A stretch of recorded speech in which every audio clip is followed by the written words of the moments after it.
round yang keempat di Kalahari dan pesawatnya juga sudah mulai terbang dari arah desap menuju ke Council Hall. EVOS Divine sudah melakukan drop menuju ke area dari Command Post, gak bakal ke Stone Ride. Onyx Olympus juga lebih prefer menuju ke arah dari Bayfront. Kraken yang gak mau perang sama Fusaka.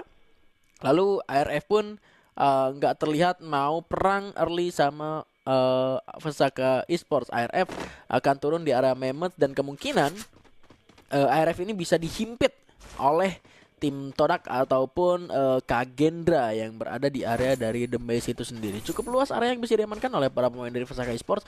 Bahkan vision ke arah The Base saja masih bisa mereka dapetin. Iya, ini seperti yang sering kita mention berulang-ulang kali, Fusaka ini kenapa bisa kita bilang tim terkuat di Indo juga, salah satu tim terkuat di Indo ya, karena mereka memiliki drone yang hampir mirip sama tim RRQ ya, entah di map apapun gitu. Maka dari itu kita bisa menyimpulkan bahwa mereka tim terkuat kalau misalnya RRQ nggak ada. Bukan berarti kalau ada RRQ mereka nggak bisa kuat, bisa sebenarnya. Cuman ya peluangnya tidak sebesar kalau nggak ada RRQ. Gitu. Dan ini satu orang kemana? Ini ada Pogba, Messi kemana? Kena kartu merah kah? ditariklah sama pelatih ya kayaknya. Dan jadi yang berbeda ARF tim kali ini, dua playernya tumbang oleh seorang Raf. Memang ini MVP SEA Games sih nggak main-main ya Mas ya. Itu dia. Masih dibawa terus loh itu.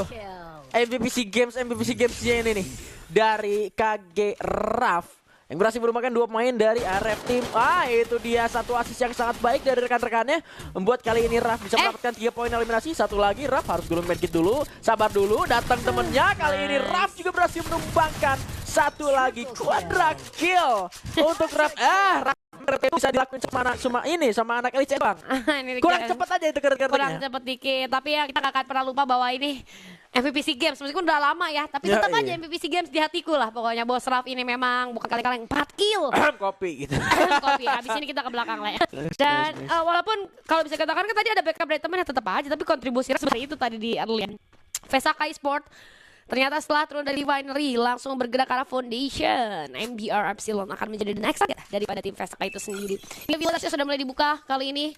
Men-spill posisi daripada kawan-kawan Fusaka. Awareness sudah mulai ditingkatkan, setup juga sudah mulai dibentuk. Kali ini agak sedikit berjauhan tapi secara vision masih cukup aman. Nah ini dia. Karena kebantu UAV juga. Iya, dan kalau ngomongin dari Fusakanya, Fusaka punya satu orang jual di bagian atas. Ini dia yang gue maksud kayak segitiga kematian itu loh.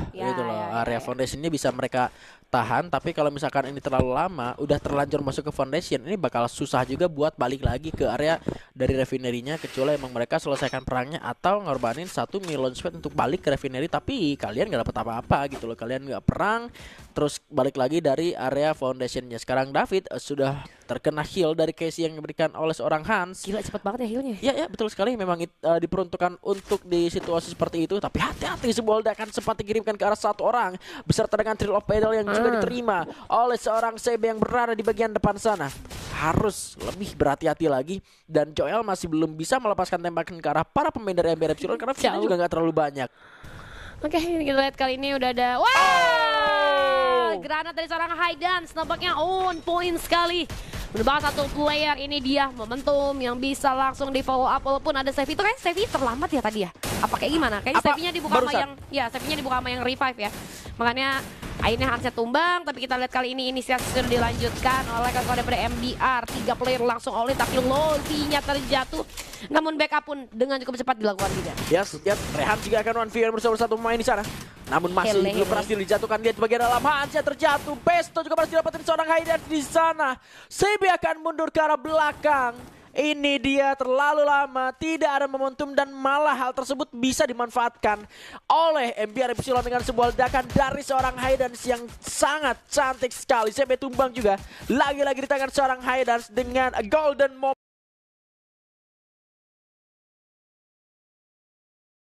Sayang sekali, gagal, momentumnya hilang. Aduh, tadi jauh banget memang. Dari Joelnya kalian tadi bisa lihat kan dari scoop yang dibuka sama Joel itu POV Joel juga lumayan terbatas ya. Akhirnya pun Joel tidak bisa berbuat banyak gitu kan ke arah teman-temannya 3 player yang dibawa tadi. Dan golden moment seperti yang udah bilang dari seorang Haidans akhirnya berhasil membuka peluang untuk MBR bisa pressure kawan-kawan daripada Fusaka di arah yang berbeda. Ada Kagendra kali ini dengan tim Todak. 2 safety sudah mulai dibuka. Banyak banget duel yang sudah dibangun kali ini. Tapi kita lihat modul launcher dari Trogon seorang Raf mengarah ke arah tim Todak Mammoth. Kali ini cukup berdarah-darah. Terlalu sengit pertarungannya. Nice. Dari seorang LV pun terjatuh. All eksplosif yang diberikan oleh seorang Raf. Looking for another kill. Nampaknya Kagendra belum puas sampai di sini. 7 poin eliminasi sudah didapatkan. Walaupun pada akhirnya tim Todak masih bisa survive. Tapi keunggulan dimiliki oleh Kagendra ini menjadi ancaman untuk kedepannya bagi tim-tim lain. Pergerakannya cepet banget ini Kagendra. Iya, sangat cepat sekali. Dan ini adalah satu kemungkinan yang memang aku sempat baca tadi gitu loh. Tapi si ARF-nya udah nggak ada. Karena tadi aku di awal sempat bilang kayak si ARF ini bisa kehimpit sama Kagendra, lalu bisa dihimpit juga sama siapa tadi, tim Todak yang turun di arah desap. Tapi si ARF-nya udah paham dengan keadaan tersebut. Dia tahu di kanan kiri dia ada orang, jadi dia move ke bagian pertengahan seharusnya dengan cukup cepat. Jadi nggak ketemu sama kedua tim itu, dan malah dua tim itu yang melakukan pertempuran. Tim Todak yang berhasil melakukan reviving pun sempat ketangkap lagi satu pemainnya. Ya gue jawab melakukan revive ke arah seorang Alexi dan berharap memang bisa jadi sebuah kemungkinan yang lebih baik lagi. Lihat sekarang Onyx Esports akan menghantam ke arah MBR Epsilon. Bahkan dua orang datang dari arah yang berbeda untuk menghantam dua pemain dari MBR yang sudah mulai terlihat bagian dalam. Jack akan dikirim menuju ke bagian dalam dengan satu variable Ross, satu hit dengan cukup baik dengan M5 nantinya melarikan diri ke arah belakang, tapi di bagian belakang juga ada makanan kontak menuju ke arah seorang Logi. Tentunya terlalu terbuka dari area satu pertempuran yang sangat terbuka sekali. Shirohige memang jatuh, tapi Jack masih bisa berbuat banyak hal. Sekarang kiri juga akan masuk dari arah sebelah kanan. Ledakan coba diberikan, tapi malah dia yang tumbang meledak. Satu buah flash freeze mengganggu pergerakan dari Onyx Esports sekarang. Logi gerak sedikit di arah sebelah kanan, namun kali ini masih terlihat seorang Jack yang akan coba melarikan diri ke arah belakang. Satu orang bagian dari dalam Oldhampton juga sudah mulai terlihat. Rehans, sayang sekali agak sedikit masuk ke arah dalam dan akhirnya berhasil didapatkan dengan seorang Rehans. King Kong tidak bisa melarikan diri lagi. Kirik yang akan bergerak berdekatan bersama dengan satu orang kan, tetapi akan sangat sulit juga. 3 orang yang masih ada dari Onyx Olympus, 3 orang yang masih harus menahan pergerakan dari MBR Epsilon. Sekarang masih sangat kuat sekali dari kedua tim ini. Masih harus menggulung main kita terlebih dahulu dari satu main Onyx Olympus. 1, 2 orang tumbang dari Onyx. Sisa seorang Jack saja sendiri yang bisa melakukan satu main dan akan melakukan reviving. Tapi satu orang juga datang, Rehan kali di 1v1 bersama dengan seorang Jack. Tembakan dibuka, namun masih ada blokir dan sebuah keluar yang digunakan oleh seorang Rehan. Sama-sama M590 dari senjatanya. Inhaler dibuka dan MBR pulang di posisi yang ke-11. Wah, itu tadi momennya ketika dari Rehansnya ngedeketin 2 player yang masih knockdown. Satu di ending tuh, satu masih ada, belum di ending. Bahkan dia bisa ngasih info juga ke Jack. Dan untungnya Jack ini masih bisa melakukan pergerakan dengan cukup baik. Dia masih bisa narik ulur. Upaya kiting yang dilakukan ditambah tadi info dari yang knockdown. Kan kalau kita tadi Rehan sempat ke arah 2 player yang knock itu kan. Akhirnya informasinya nyampe, Jack tuh masih bisa ngasih upaya penyerangan yang cukup baik. Dan tadi kenapa bisa kayak gitu juga ada salah satu faktor juga, yaitu ketika Rehansnya masih jauh tadi di belakang, teman MBR yang lain pun akhirnya kekurangan backup gitu. Dan ada momen tadi walaupun 2 orang akhirnya tumbang, tapi tadi 1 orang yang masuk ke arah Gluol, di belakang Gluol ternyata 2 player, Onyxnya bukan 1 tuh. Jadi kaget juga, dia masuk sendiri taunya ada 2 yang habis medkitan tadi kan. Dan itulah yang akhirnya membuat MBR harus mengakui ketangguhan daripada kawan-kawan Onyx Olympus yang hampir saja tusun di posisi ke-11, tapi nggak sampai di sana karena ketika mereka kembali ke arah Oldhampton gitu dan maksud gue kembali move lagi ke arah Oldhampton, ini mereka bertemu dengan tim Kraken yang siap sekali untuk menyambut mereka. Apa yang akan dilakukan? Kalau kita lihat udah ada satu upaya penyerangan yang dilakukan, regroup akan coba dilakukan, Binoculars juga sudah diaktifkan sehingga informasi sudah cukup valid. Harusnya ada berapa player di sana, sudah mulai dilakukan inisiasi kali ini oleh seorang Jack lagi dan lagi. Momen seperti apa yang akan dibuat oleh Jack kali ini terlihat pergerakan daripada tim Kraken bergerak dari sisi kanan. Mereka coba untuk melakukan upaya penjepitan. 1 orang jatuh di sana harusnya karena SP-nya udah low banget dan pada akhirnya pun tumbang. Menyisakan 2 player saja kali ini juga. Itu dia, kalau udah Jack yang buka jalan tuh gak ada obat memang. Langsung aja digiring. Bahkan sekarang satu persatu dari Kraken Esports. Kali ini poin jatuh.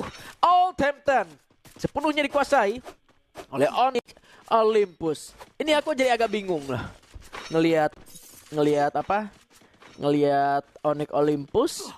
Kan kita mengira-ngira bisa Grenadier yang barunya dia itu bisa jadi siapa ya, Krem MKS ya waktu itu ya. Bisa jadi. Tapi bisa jadi Lim. Ngelihat dari Oh, bandelnya iya. ya. Bandel Lego gitu yang biasa dipakai Lim tahu. Nah. Jadi pas aku ngelihat barusan si Kiri ini lagi perang, serasa ngelihat Lim. Serasa ngeliat gameplay dari Lim. Iya, dari Dengan ininya bandel- aja sih dengan bandel. bandelnya, bandel Lego yang Oke, itu. oke. Kayak kita ngelihat Koja deh. Ya, nggak usah ketawa. Nanti jatuh. Ram, gue lihat lu itu gak nyampe lu ya barusan ya Ram. Jatuh. Mati lagi. Beneran mati lagi. Aduh, banyak banget bapak kameramen kita menangkap momen-momen lucu ya. Anomali. Anomali. Apa tadi kita lagi bahas apa? Oh, bisa jadi Lim ya. Lim. Ya, bisa jadi kayak Lim itu kita ngeliatnya dari bandel. Walaupun sebenarnya bandel juga nggak menjadi patokan, cuma kan terlalu sering dipakai aja gitu kan. Tapi Irap di sini coba untuk memberikan perlawanan terhadap EVOS Divine. Bagaimana escape lane daripada seorang Irap yang tersisa sendirian di situ. Satu orang lagi gue nggak lihat timnya atau Kagenda kan ada dua tuh kan. Tapi EVOS juga bukan dalam kondisi yang sepenuhnya baik-baik saja karena mereka juga belum masuk ke area safe zone atau zona yang di depannya itu kan dikit lagi sih sebelum mereka jalan. Tapi mereka bakalan kehambat juga nih. Oh, Hanya cepet juga. Oh, Jarsnya ngidupin. 25 doang damage pelontarnya. Nah, itu aja 30 damage pelontarnya. Padahal kemarin tuh masih dikasih buat pakai Alvaro. Nah, itu loh kenapa sekarang jadi diganti ya. Gue nggak ngerti dengan apa yang diinginkan oleh coach AK dengan pola permainan dari Kagendra yang sebetulnya menurut gue pribadi memang sudah cukup teratur ya kan. Sudah cukup rapi lah. Tapi posisi dari Irap yang agak dirubah dengan melepas Alvaro sih jadi ngerubah juga impact dari Irap itu sendiri. Jadi seakan-akan gini, kalau misalkan Alvaro-nya dipakai terus Irap pakai pelontar, impactnya gede. Ya. Tapi gara-gara Alvaro-nya dilepas, jadi meskipun dia pakai pelontar dan kena jadinya nggak berimpact gede buat timnya. Iya, damage-nya jadi kecil juga kan gitu. Dan akhirnya pun tidak bisa menolong. Tapi kita lihat tadi Raf sayang banget baru turun itu udah langsung berhadapan dengan tim Todak. Nggak masalah memang karena baru turun aja gitu ya. Jadi pada akhirnya pun poin eliminasi yang kalau gua bisa bilang ya, sorry itu saya untuk orang yang baru turun terus di kill itu bisa dibilang poin kill gratis sih. Iya. Karena kan nggak bisa ngasih perlawanan apa-apa. Masalahnya Rafnya juga nggak tahu di bawah di rumah ini ada orang apa enggak. Nah, dan Raf juga udah ngasih solusinya tadi. Pas kita lagi ngobrol, kalau misalkan pakai koda enak juga dan enaknya kalau misalkan kita baru dihidupin, kita tahu ada aja meskipun di balik rumah gitu loh. Ketandain di lingkaran dikasih lingkaran merah sama skill kodanya. Iya, betul. Gitu. Tapi emang kayaknya masih belum nemu efektif aja kalau dipakai di rusher, makanya Raf juga masih belum pakai di kompetitif. Ya. Tapi kalau kita tanya tadi enak nggak pakai kode enak gitu. Cuman ya mungkin adaptasinya belum sampai sana buat di kompetitif. Dan Yep. 10% mood masih ada guys. Gue pengen lihat mood mereka di game keempat kali ini seperti apa moodnya. Apakah mood bermain agresif atau mood bermain pasif, karena salah satu compound sudah mereka tempati kali ini. Onyx Olympus pun still survive setelah melalui cukup banyak fight yang mereka alami. Mereka masih bisa bertahan di sana. Hati-hati, 10% mood kali ini sudah mulai menjadi pusat perhatian karena ada beberapa damage yang sudah mulai masuk ke arah mereka. Dia ada yang berbeda juga, ada dari United Apollo yang seperti biasa masih bermain dengan cukup pasif seperti game-game sebelumnya ya Bigan ya. Iya, ini menit 13 aja kita baru hilang 2 tim gitu loh, masih 10 tim dan 33 orang. Wow. Pesaka terlalu memaksakan di area yang cukup sempit. Nah, itu aja rumah aja masih kosong. Terus ngapain itu Han sama Davidnya masih di situ di satu kayu tiang gitu loh. Aduh. Dari tadi nggak masuk rumah aja gitu loh maksud aku. Khawatir mungkin ya karena terlalu banyak compound juga di sana. Jadi mereka belum dapetin jalan yang menurut mereka aman. Makanya mereka masih stay long di sana. Tapi sebenarnya mereka udah niat buat jalan. Cuman kalau kita lihat Inastar X Kediri kali ini sudah mulai membagi vision mereka, sementara di Kagendra seorang diri saja coba untuk melakukan medikasi terlebih dahulu. Zona sudah mulai menghantui dirinya. Di banyaknya tim yang masih tersisa kali ini, jalan keluar agak sedikit sempit. Harusnya Jars gua rasa gak bisa diselamatin. Vesaka Esport pun tumbang di posisi ke-10. Bigetron sudah mulai memberikan pressure terhadap Inastar X Kediri yang kali ini bahkan belum memiliki jalan yang cukup mulus. Karena kalau misalnya mereka mau jalan terpisah satu sama lain, pertama walaupun mereka punya compound di depan mata, tapi di depannya juga ada tim Todak, ada Bigetron Delta yang bahkan kali ini jendela sudah dihantui oleh kawan-kawan Bigetron, langsung masuk ke arah bawah. Mengingat sudah banyak yang sudah hit parah. Delta 2-nya pun tumbang. Kali ini tersisa 3 player saja daripada Bigetron. Coba untuk di backup. Aduh, ruang gerak yang sangat sempit dipilih kali ini Kagendra. Dan terlihat Skylar dirimkan, membuat dia harus mundur kembali ke arah belakang. Gak ada jalan keluar. Kagendra pun tumbang di posisi ke-9. Iya, dengan 3 kill yang baru didapatkan oleh Bigetron Delta, mereka juga berusaha untuk menerapkan gaya permainan yang sangat pasif dan perlahan masuk ke dalam zona selanjutnya. Rekan pulang di posisi yang ke-8. Onyx akan dihantam oleh 10% mood masuk ke dalam sebuah pos kecil, tetapi dalam pantauan dari tim Tonak juga. Yang mana kali ini Tonak pun harus berkonsentrasi penuh karena di bawahnya persis akan terjadi pertempuran antara Beacon dan juga Inastar Kediri. Yang akan masuk tiba-tiba Inastar Kediri pulang sudah di posisi yang ke-7. 007 berhasil mendapatkan satu main dari Dewa United Apollo. Entah dari sebelah mana tapi tiba-tiba ketabrak karena ada sebuah vehicle yang dilakukan oleh seorang kiri. Onyx kali pun sudah pulang di posisi yang ke-6 karena satu persatu menyabrasi dan kalau seorang Russia di bagian dalam zona selanjutnya. Ada juga Kiki yang berhasil menumbangkan permain dari Dewa United Apollo. Dan sekarang Adrian yang masih bisa melakukan Hibabi karena satu orang rekannya juga masih bisa membuat kali ini Dewa United Apollo masih juga buat bertahan dan terbuka keluarnya. Membuat kali ini 10% mode pulang di posisi yang ke-5. 3 orang dari Force Divine akan menahan pergerakan dari Dewa United Apollo di bagian belakang. Ledakan yang masih belum optimal di seorang kedai dengan F79-nya karena tidak ada vision. Dan sekarang lihat Kiki di bagian belakang sudah diancam langsung disamperin sama Rasya, tapi Rasya terlalu terburu-buru dengan satu peluru dari sniper yang sudah diberikan. Masih belum kena juga dari seorang lawannya. Harus bereset kembali dari seorang kedai karena sekarang akhirnya EVOS Divine pulang di posisi yang ke-4. Tapi Dewa United Apollo juga sisa 2 lane, satunya udah knockdown. Tadi Zas bagus banget membaca pergerakan dari seorang Rasya dan akhirnya pun masih bisa menyelamatkan untuk masuk ke arah top 3. Tapi kita lihat dari tim kali ini akan jadi third party antara kedua tim tersebut.